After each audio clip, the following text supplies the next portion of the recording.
अस्सलाम वालेकुम। Spark news के साथ मैं हूं हाफिज नुमा।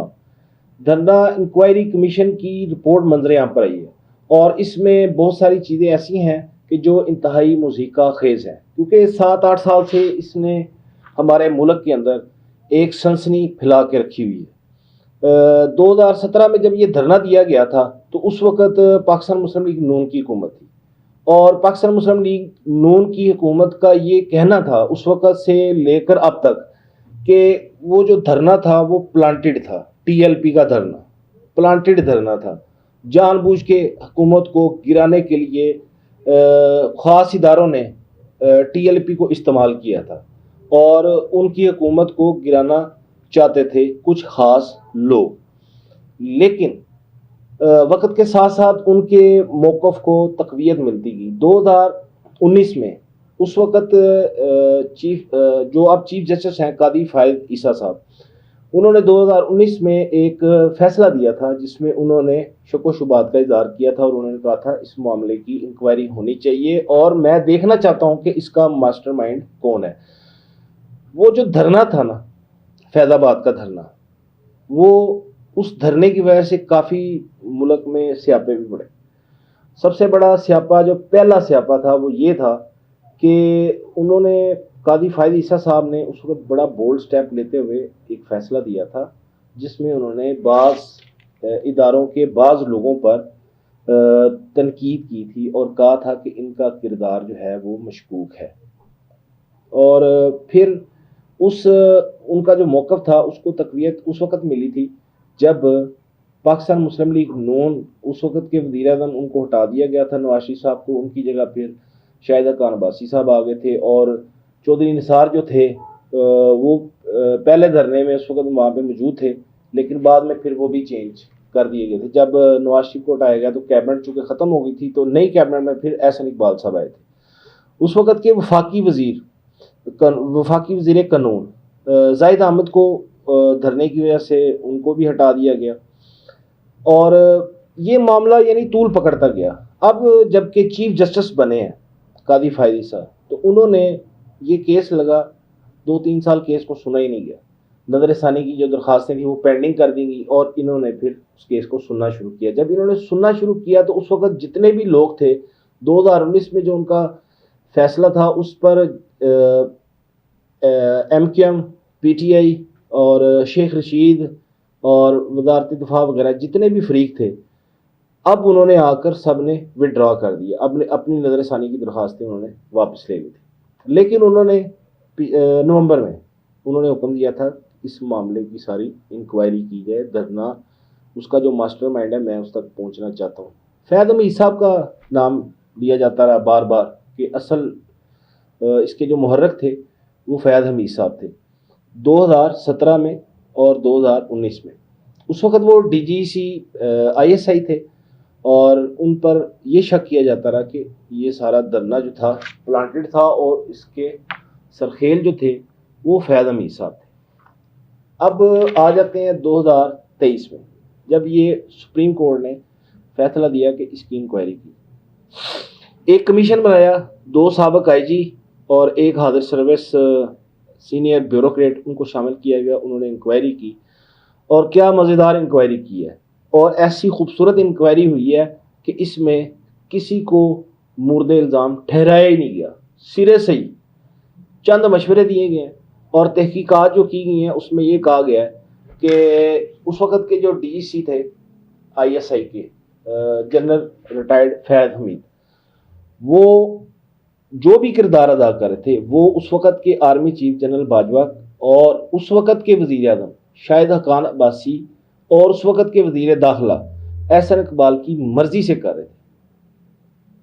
यानी नून लीग ये प्रोपोगंडा करती रही और ये ढोल पीटती रही कि फैज़ हमीद ने ये सारा खेल रचाया था। लेकिन जो कमीशन बना उसके सामने जो बयानात दिए गए और अपने जो रिकॉर्ड कराए गए उसमें ये पता चला कि जी उनका कोई किरदार नहीं था, बल्कि उस वक़्त के वज़ीर-ए-आज़म ने इजाज़त दी थी कि वो धरने वालों के साथ मुआहिदा करें, क्योंकि धरने वाले जो थे वो डायरेक्ट नून लीग के साथ बात करने को तैयार नहीं थे। उस वक़्त के DGC ने ان کے ساتھ ٹی ایل پی کے ساتھ گفت و شنید کی اور اس کے بعد معاہدہ ہوا اور معاہدے پر دستخط کیے گئے اور پھر اس کو دھرنے والوں کو چلتا کیا گیا۔ 2019 میں خیر جو سین 2017 میں تھا 2019 میں اس کو دہرایا گیا۔ اس وقت پی ٹی آئی کی حکومت آ چکی تھی اور وہ ٹی ایل پی نے پھر دوبارہ سے دھرنا دیا۔ لیکن اب اصل بات جو ہے وہ یہ ہے کہ یہ جو انکوائری رپورٹ سامنے آئی ہے کمیشن کی، اس میں کوئی خاص بات نہیں ہے، کسی کو مورد الزام نہیں ٹھہرایا گیا ماں سوائے شہباز شریف کے۔ شہباز شریف صاحب کو اس لیے مورد الزام ٹھہرایا گیا کہ انہوں نے کہا کمیشن نے کہ جب ٹی ایل پی والے لوگ لاہور سے نکل رہے تھے یا پنجاب سے نکل رہے تھے اس وقت ان کو وہاں پر کیوں نہیں روکا گیا۔ دوسرا الزام انہوں نے کہا جی جڑواں شہروں میں جو لوگوں کی لوگ جو جاں بحق ہوئے اس کی ذمہ دار پولیس ہے، کیونکہ پولیس میں جڑواں شہروں کی جو پولیس تھی وفاق کی اور راولپنڈی کی، ان میں کوآرڈینیشن نہیں تھی جس وجہ سے لوگ مارے گئے۔ شہباز شریف صاحب ذمہ دار ہے۔ اچھا کمیشن نے شاید یہ نہیں دیکھا کہ اس وقت اگر وہ لاہور میں ان کو روکنے کی کوشش کی گئی تھی اور بڑا دھینگا مشتی ہوئی تھی اور یہاں پر مجھے یاد ہے اچھی طرح جی ٹی روڈ پہ خندقیں تک کھود دی گئی تھی کہ یار کسی طریقے سے یہ لوگ وہاں پر پہنچ نہ سکیں، لیکن وہ کمیشن تو کمیشن ہے۔ تو انہوں نے جناب یہ کہا کہ جی اس وقت شہباز شریف جو تھے وہ اگر وہاں سے نہ نکلنے دیتے تو جو دھرنے والے تھے وہ وہاں پر فیض آباد میں آ کر دھرنا نہ دیتے۔ کمیشن نے جو تیسری بات کی ہے وہ بڑی اچھی بات کی ہے اور مجھے اس سے دلی خوشی ہوئی ہے، لیکن اس کا الزام بھی کسی ادارے پر نہیں گیا، اس کا الزام بھی سیاستدانوں پر ہے۔ یہ کہا گیا کہ جی اس وقت کے جو سابق وزیر اعظم تھے نواز شریف، ان کو سوشل میڈیا پر سنگین نتائج کی دھمکیاں دی گئیں، وفاقی وزراء کو سنگین نتائج کی دھمکیاں دی گئیں، لیکن کسی نے کوئی کارروائی نہیں کی۔ اب وہ کون لوگ تھے جنہوں نے کارروائی کرنی تھی؟ کمیشن نے اس بات کی نشاندہی بالکل نہیں کی، بلکہ وہ بھی سیاسی حکومتوں پر ملبہ جو ہے اس کا ڈال دیا ہے۔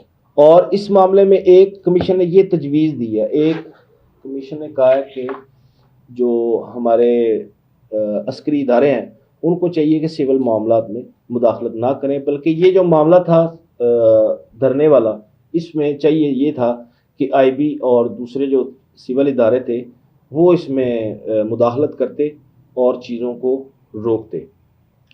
اور کمیشن نے یہ بھی کہا ہے کہ جی ان عسکری اداروں کو سول معاملات میں بالکل بھی مداخلت نہیں کرنی چاہیے۔ لیکن صدقے جاؤں اس انکوائری رپورٹ پہ کہ اس میں جس بندے پر سب سے زیادہ الزامات تھے اور چیف جسٹس قاضی فائز عیسیٰ یعنی اس بات کے بڑے خواہش مند تھے کہ میں اس دھرنے کے ماسٹر مائنڈ دیکھنا چاہتا ہوں کہ کون ہے، لیکن وہ جن لوگوں کی خواہش تھی کہ وہ فیض حمید ہوں گے، تو آپ لوگوں کے لیے خوشخبری ہے کہ جی اس میں فیض حمید صاحب کو انکوائری کمیشن نے کلین چٹ دے دی ہے۔ اور سب ہمارے پورے ملک کے اس وقت کے جتنے بھی سرکاری افسر ہیں سب کو مبارک ہو کہ کوئی بھی ذمہ دار نہیں تھا۔